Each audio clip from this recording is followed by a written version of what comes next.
25th, 2004, I and other students from Howard University School of Divinity were at the rally for the March for Women's Rights. Fast forward almost to the day, 12 years, and I was very proud to cast a vote to uphold the governor's veto for the bill that would defund Planned Parenthood. So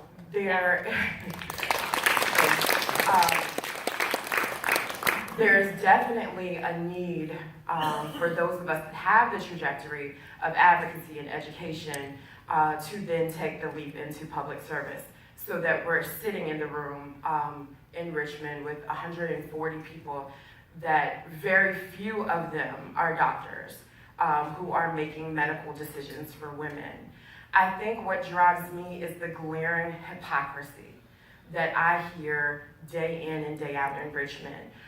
For instance, when we are talking about a woman's right to obtain a firearm, it is the most chivalrous conversation that I've heard, where man after man after man stood up, standing up for women, because when it comes to firearms, we are autonomous and we can make our own decisions.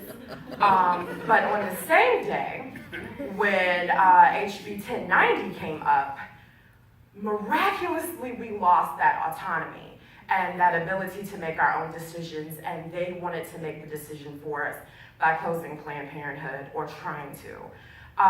The other thing that keeps me going is seeing that on the continuum, if we're defunding the places that provide contraception, we are then trying to shut down the places that provide safe and legal abortions. And then we're voting to not, or we can't even have the conversation on expanding Medicaid.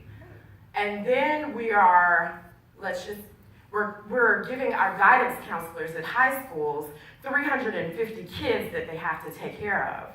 And then we have 13-year-olds and 14-year-olds who have been gang raped. And then we move forward and we denigrate in public discourse single mothers. I don't understand it. I can't grasp it. But that is the reality that we have now.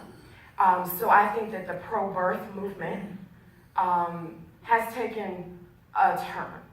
And they do have the power in our legislature. So I will put in a plug for independent and fair redistricting reform, because the 100 people that I sit in the room with, or the other 99, are not representative of a lot of the women that need someone to stand up and speak for their medical right to make their own decisions. So I think that that is important. That keeps me going. And then my faith. My faith as a preacher keeps me going, because above all else, I believe in love and justice. And anything that I can do to further those causes, I'm here for it.